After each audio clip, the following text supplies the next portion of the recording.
So death has a personal vendetta against you, and you shouldn't be getting out of this alive.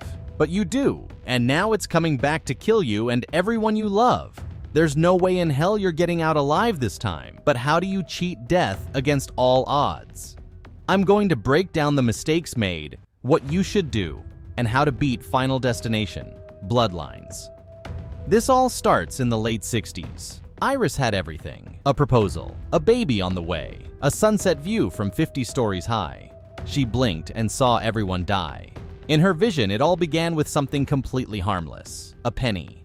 A stupid little kid dropped it off the edge of the rooftop restaurant, but the wind caught it, sucked it into an air vent, and sent it ricocheting inside an HVAC system. Like a bullet, the penny hit a fan blade, jammed it, and caused a catastrophic buildup of torque. The penny is then fired into a gas pipe. Then came the gas leak. One crack in the ventilation line, and the restaurant slowly began filling with flammable air. Silent, invisible, lethal. Meanwhile, down on the dance floor, things got worse. Dancing vibrations dislodged one of the chandelier's glass spikes. It fell, cracked the floor. Now the glass was structurally compromised. Yeah, that's all it took. Where was the engineer hired from? Fiverr.com? A spiderweb of glass cracks spread with every stomp and sway. From here on out, death was just stacking dominoes. Nobody noticed. Not the architects, not the dancers, not the hotel staff. And why would they? It's not like it's right there beneath their feet. Oh, wait, it is. Eventually, the floor gave out. When the beat dropped, so did the ceiling. Dozens of people plummeted through the shattered glass. Some slammed into beams. Others hit the concrete 5 stories down. Paul tried to hang on. He almost made it. He grabbed a jagged shard of glass, but it snapped. He fell and died on impact, right in front of Iris. And that was just the beginning. A woman caught fire as gas ignited near the kitchen. But instead of dropping to the ground and smothering the flames, she panicked and ran. This fanned the fire and turned her into a human torch. Now the gas levels were at critical mass.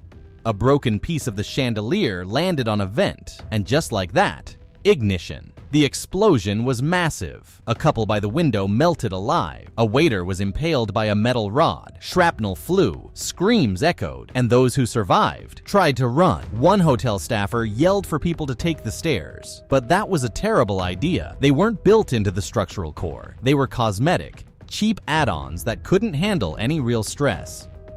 The moment a crowd rushed in, the stairwell collapsed. People tumbled to their deaths, limbs shattering on the way down. The elevator? Somehow even worse. No backups, no brakes, no counterweights. As soon as it started moving, the cable snapped. The elevator dropped like a stone, and everyone inside was turned to pulp on impact. And then the tower itself failed. The brace joint gave out. Half the Skyview restaurant tore away from the main structure and fell. Inside it, the piano player, a few last survivors. They fell too. The piano hit first and squished the bastard kid that started all of it in the first place. Then the bodies, all reduced to twisted, mangled remains. 2 people were left, Iris and a kid. They were dangling from a steel beam, barely held up by her engagement ring. Her skin peeled right off, and they both fell. But just before hitting the ground, she woke up, back on the rooftop, moments before the first domino fell. Now here's where most people freeze. They try to rationalize. Deny. Pretend it's a dream. Iris didn't. She found the dumbass kid and took the penny off his hand. She pulled people off the dance floor. She pointed at the glass cracks and managed to pull everyone out right before any of it happened. And it worked. No one died. Moments later, the same horrific chain of events unfolded. The floor gave out, the structure collapsed, the gas ignited. But this time, everyone was outside. Everyone lived. So let's break this down.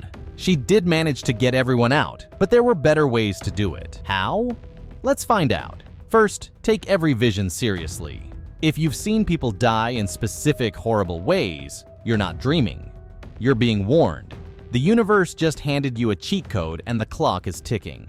Act immediately. Iris didn't waste time convincing others with logic or evidence. She got everyone's attention and pulled people away from danger, whether they believed her or not. You don't need permission to survive. Understand how death works. It doesn't attack directly. It stacks coincidences. A penny, a gas line, a chandelier, a cracked floor. On their own, they're harmless. Together, they're a loaded gun. Your job is to interrupt the chain before it reaches critical mass. And now let's talk about abysmal excuse for engineering. The stairwell wasn't part of the core. The elevator had no safety system. The restaurant had faulty bolts and terrible design. Now, Iris really had no way of knowing any of it. But that doesn't change the fact that these structural errors are highly unlikely in an event this big. Finally, get out and stay out. Don't be a hero unless it's your only choice.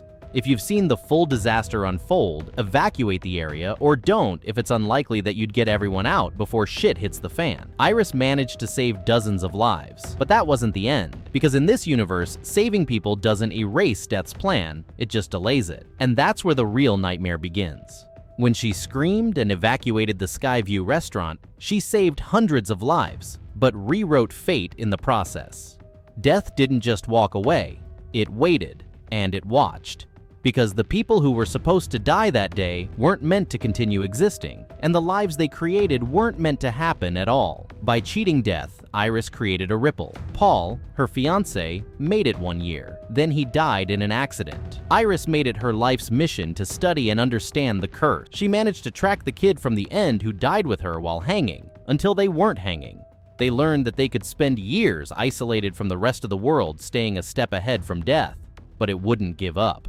As long as you're alive, it will make attempts on your life. Unless, if you flatline and are brought back before brain death, you break the curse. She was pregnant when it all happened and gave birth to a daughter. That daughter had a daughter. And now death wasn't just coming for those who escaped, it was coming for everyone descended from them. The timeline had shifted, but the ledger hadn't. It was still balancing the books. Entire branches of people, born only because of Iris's intervention, were now being erased. The chain had restarted. Stephanie, Iris's granddaughter, started having the same visions Iris did. She managed to track down Iris in search for an explanation. Iris, with what's remaining of her sanity, tried to tell her about the curse. But well, Stephanie thought she was crazy. She hands Stephanie her sketchbook of theories and premonitions, but it's all just scribbles and thoughts dumped into pages that make no sense to a coherent person whatsoever. If you're going to make a guide and dedicate your entire life to that, at least make it comprehensible. In desperation, Iris stepped out of her shack and showed her firsthand how Death was making attempts on her and died right in front of Stephanie. That's one way to make a point. Now here's what she could have done. Instead of sending her family images to dead bodies and news articles relating to the curse, she would have established a pattern of deaths, along with the kid she saved from before, who also dedicated his life studying this phenomenon, could have published a comprehensive... Here's another fact they learned. The bloodline was being killed off in the same order as the original disaster.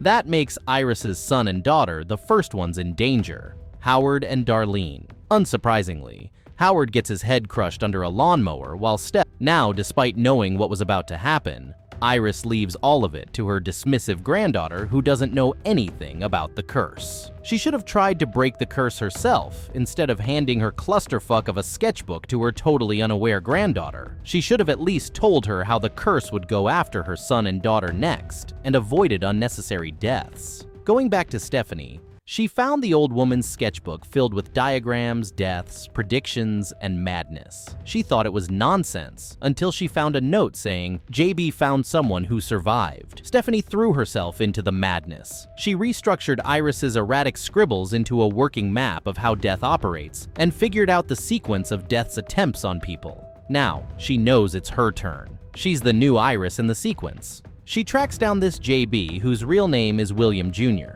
Bloodworth, who also happens to be the kid Iris saved. Her and her family decide to pay this guy a visit to figure out a solution. She finds William Jr. after combing through decades of emails, files, and genealogy threads. They learned the fact that if they flatline and are brought back by getting their hearts pumping again, it beats the curse. But trying to create this scenario can lead to worse things. It might get the curse to go bonkers and kill unrelated people who weren't meant to die in the first place, which is exactly what happens. Eric, who isn't a descendant from Iris, which meant he wasn't meant to die, tries to help Bobby, who is a descendant, cheat death by triggering his peanut allergy inside a hospital where they would get the proper care if something were to go wrong, which it does. Now, the fact that if you try to cheat death and it doesn't go according to plan, worse shit happens comes into play. Eric gets squished inside an MRI machine while Bobby gets a metal spring shot through his head. The fact that they knew about the curse made it all the more avoidable had they not been so stupid. Being in an environment such as a hospital where a million things can go wrong, like getting obliterated with surgical equipment, was dumb in the first place. Secondly, getting into a room with an unsupervised MRI machine is just asking for death at that point. They should have gone off-grid first and made contact with Bloodworth.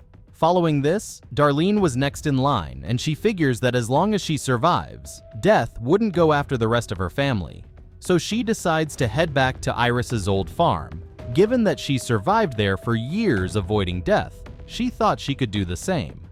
Now, this is what makes absolutely no sense. If you're trying to avoid death, how is a place like that going to help you? A place with booby traps and barbed fences where you could die in a ton of ways, even if death wasn't after you personally. What they should have done was to try and cheat death then and there in the hospital. Worst case scenario, they die anyway, which they definitely would have either way. At least in a sophisticated environment like the hospital, they could register shocks to restart the heart after somehow administering a cardiac arrest. Steph figures that they wouldn't survive the journey to Iris's shack and decides to come along since she can see it coming. They take everything offline and go fully analog to Iris's old farmhouse. On their way there, they nearly avoid a truck speeding their way. This should have been a wake-up call. They make it to Iris's old shack and find the gates locked. Stephanie rams the gate with the RV and slams the brakes hard. The jolt knocks a flashlight loose from the overhead shelf. It falls just wrong, cracks open on the center console, snaps into the seatbelt mechanism, and jams the release. Stephanie's locked in. She shouts at Charlie and Darlene to leave her behind and get inside the house. It's a terrible call, and they follow it without hesitation. The irony? Stephanie isn't even the next in line. But that could change fast if Darlene dies first from the million different ways inside Iris's farmhouse. Bear traps, barbed wire, sharp, half-buried metal piping. It's like Iris spent her last years turning the farmhouse into a DIY murder maze. Darlene's technically the only one in real danger, so Charlie could have stayed behind to help Stephanie while Darlene ran inside. But no. He ditches her too. Inside the house, chaos unfolds like clockwork. The main fuse box by the front door is sparking like a Roman candle, throwing live arcs into a gutter filled with bone-dry pine needles. Flames catch instantly and start licking their way across the roofline. Meanwhile, a ceramic flower pot topples from a cracked shelf, crashes down, and punches directly into an old gas pipe. The leak finds the fire in under a second, and then boom! The entire place goes up in a muffled explosion, not sharp, but deep, like a pressure wave. It lifts the RV off its wheels and slams it into the nearby pond. You know all of this could have been avoided only if they didn't walk into Iris's death trap. Do I need to mention again how dumb that was? Stephanie's still inside the RV, slipping beneath the surface. Her belt is locked in place, and there's no air left to scream. Outside, Charlie's trapped under a burning branch, half his body stuck. Darlene is caught in the middle of the yard, exposed on all sides, staring into the open mouth of Death's next move. And Death is nothing if not theatrical. It lets her sweat, gives her enough time to yank Charlie free before a rusted light pole finally snaps at the base and falls. It crushes her instantly. Charlie scrambles to the water and dives in blind. He locates Stephanie by luck and feels she's unresponsive, cold, but not gone yet. He slices through the stuck belt, hauls her up onto the shore, and begins CPR right there on the muddy grass. And then, just a few chest compressions in, she sputters to life. They think it's over, supposedly. The movie cuts to Charlie dressing up for prom. Not kidding. You'd think the last week had been a weird dream they just woke up from. Stephanie's alive. Charlie's by her side. They're convinced it's over, that they figured it out, that they actually beat death. But there's a serious problem. Stephanie never died. When you drown, you black out from lack of oxygen long before your heart gives out. It can take several minutes for full cardiac arrest to set in. Charlie got to her too fast. The fact that she gasped back to life after a few half-decent compressions, that's not a miracle. It's proof her heart never stopped. In real-world resuscitations, CPR is a brutal, exhausting effort that can last upwards of 20 or 30 minutes before there's even a chance of recovery. Even then, survival rates are low, especially without a defibrillator or rescue breathing. The quick recovery? It means she was never gone, and they didn't check. No pulse verification, no medical confirmation, no confirmation from anyone who's survived this thing before. Just blind faith. In the middle of a supernatural death spiral, the least they could have done was wait longer, called someone, confirmed clinical death before playing hero. Even worse? They never once tried contacting Kimberly Corman. The person from Iris's note, JB found someone who survived, whom they knew about after hearing from Bloodworth. The one documented survivor who actually broke the cycle. They had her name, her record, her escape story, but no outreach, no analysis. They didn't even try. In a world where one person escaped death by understanding the rules, they just assumed they'd done the same, without asking how. And that leads us here. 1 penny. That's all it takes. Just a tiny copper coin, tossed by chance or by force, landing edge first on a train track's alignment rail. Something that should have been flattened instead lodges itself just right. A train wheel glances off it, then another, then a hitch twists, then a car slides, and a 200-ton freight train derails in seconds. Some penny. The crash turns a quiet street into a war zone. Homes are shredded like cardboard. Metal screams through asphalt. Fires ignite. Stephanie and Charlie are on the path and they start running. They never stood a chance. There's no final chase, just immediate, devastating impact, getting crushed by logs. The bloodline is now reset. No more blissfully ignorant morons making the dumbest possible decisions, and death finishes the job. Make sure to like the video and subscribe to the channel. Let me know in the comments how you'd beat death.